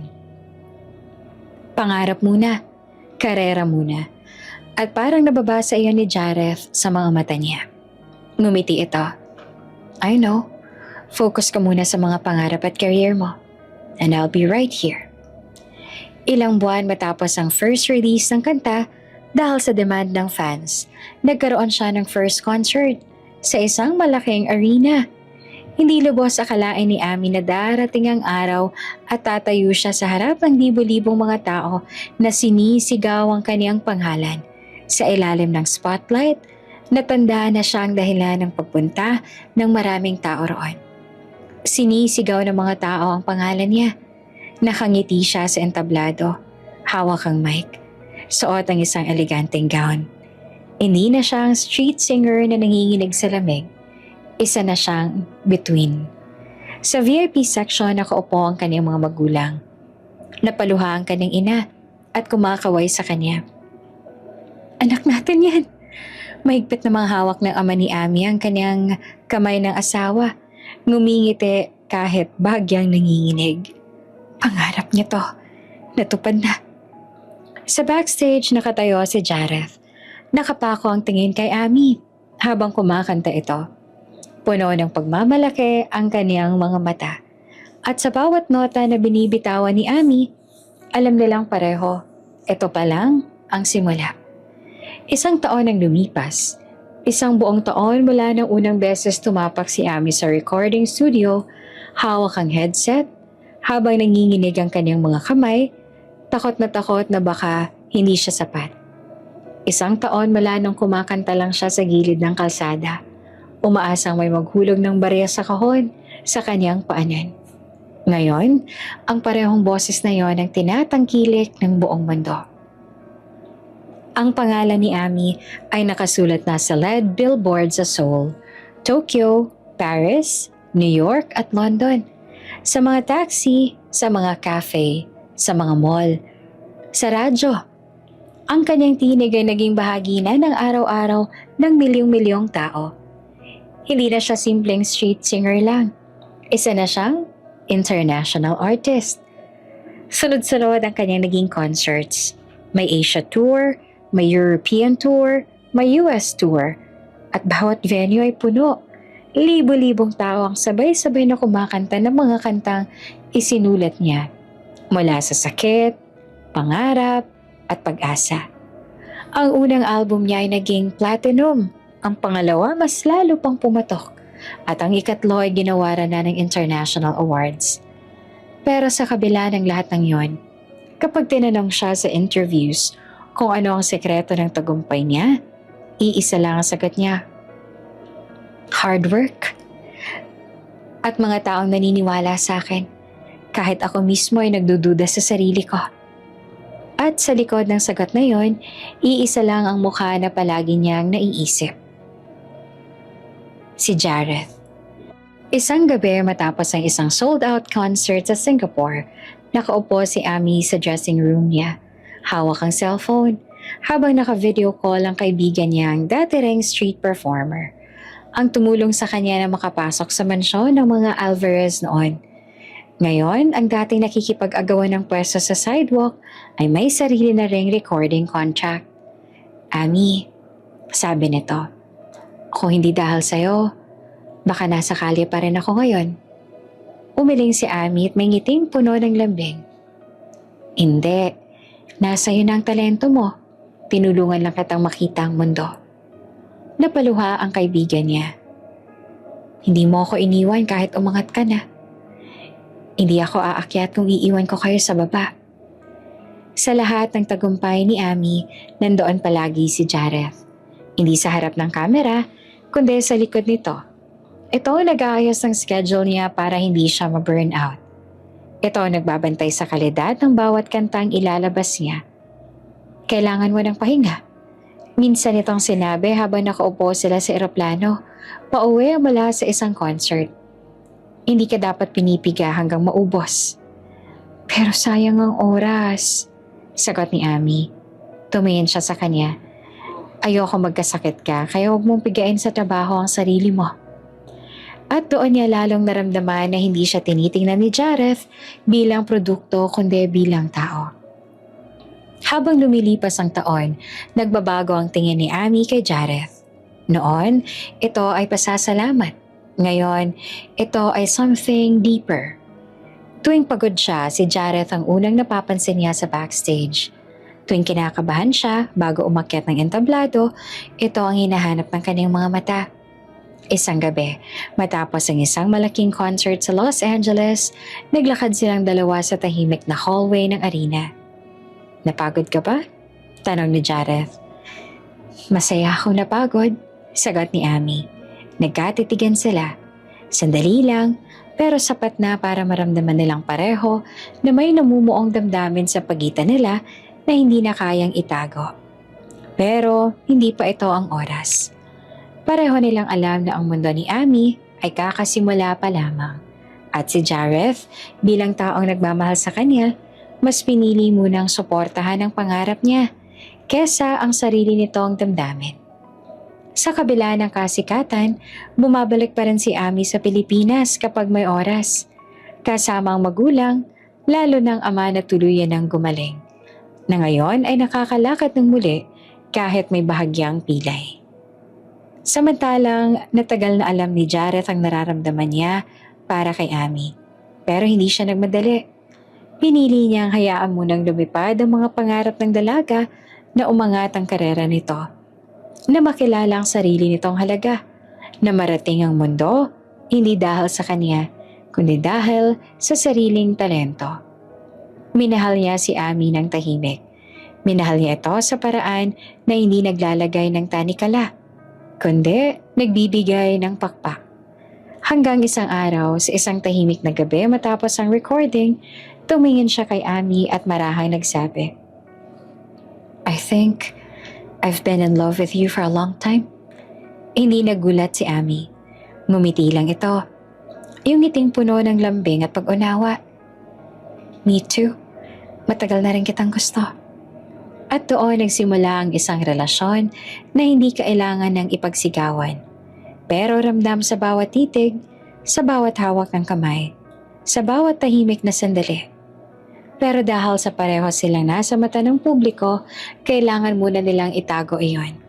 Hindi dahil sa hiya, kundi dahil gusto nilang protektahan ang isa't isa. Isang gabi matapos ang isang sold-out concert ni Amy sa Seoul, tagaktak pa ang pawis sa kanyang noo pababa siya ng stage. Palakpakan, sigawan, at hiyawan pa rin ang bumabalot sa buong arena. Pagbaba niya ng entablado, nakita niya si Jareth. May hawak na bouquet ng bulaklak. Nakangiti sa kanya na para bang siya lang ang nakikita nito ngayon, kahit palibo-libong tao ang naroon. Tumigil ang paghinga ni Amy. Hindi na niya iniisip ang kamera. Hindi na niya iniisip ang mga tao. Hindi niya na iniisip ang career niya. Tumakbo siya papunta kay Jareth. Niyakap ito ng mahigpit. At sa sandaling iyon, parang huminto ang oras. Sunod-sunod ang pag-flash ng kamera. Sigaw ng media, bulungan ng mga tao. Pero wala silang pakialam. Hinaplos si Jareth ang buhok ni Amy at marahang sinabi, "I'm so proud of you." Napangiti naman si Amy. Ang mga mata ay puno ng luha at ligaya. "Thank you for everything." At bago pa siya mag-isip, hinalikan niya ito sa pisngi ng banayan. Pero puno ng damdamin. Napatawa si Jareth. Halatang nabigla pero agad siyang yumakap pabalik. "Oh God, I'm so in love with you." Mas humigpit ang yakapan nila. Kinabukasan sumabog ang balita. Are they dating? Is this love? Producer and superstar in secret romance? Puno ang internet ng mga larawan nila. Yakap, ngiti, mata sa mata. Pero sa loob ng penthouse, magkatabi si Amy at Jareth. Magkahawa kamay, habang binabasa ang samot-saring reaksyon ng mga tao. May naniniwala, may mga nagdududa, may nanghuhusga, may mga kinikilig. Tumingin si Amy kay Jareth at tumawa. Mukhang kailangan na nating maglabas ng statement. Umiling si Jareth, may malambing na ngiti. Maybe later? At hinigpitan nito ang hawak sa kamay ni Amy. For now, I just wanna be with you. Ngumiti si Amy. Sa kabila ng lahat ng ingay sa mundo, iisa lang ang malinaw sa puso niya. Hindi siya nag-iisa. Hindi na siya nangangarap mag-isa. At ang taong naniniwala sa kanya mula sa simula ay siyang minahal niya. Sa gitna ng liwanag, kamera at mga pangarap, natagpuan nila ang isa't isa. At iyon ang tunay na wakas na hindi kailanman matatapos. Minsan may mga panahong kailangan nating isantabi ang sarili nating mga pangarap para sa mas mahalagang bagay para sa pamilya, para sa mga taong mahal natin, para sa mga responsibilidad na hindi natin maaaring takasan. Tulad ni Amy, minsan kailangan nating huminto, magtiis at maghintay, kahit masakit, kahit mahirap. Pero ang pag-isang tabi ng pangarap ay hindi ibig sabihin na tuluyan na itong nawawala. Ang mga pangarap na tunay na para sa atin ay marunong maghintay. Babalik ang mga ito sa tamang oras, sa tamang paraan at sa tamang tao. Hindi kailanman nasayang ang paghihirap ni Amy. Ang bawat kantang inawit niya sa kalsada, ang bawat luha, ang bawat sakripisyo para sa pamilya, dahil ang lahat ng iyon ang humubog sa kanya.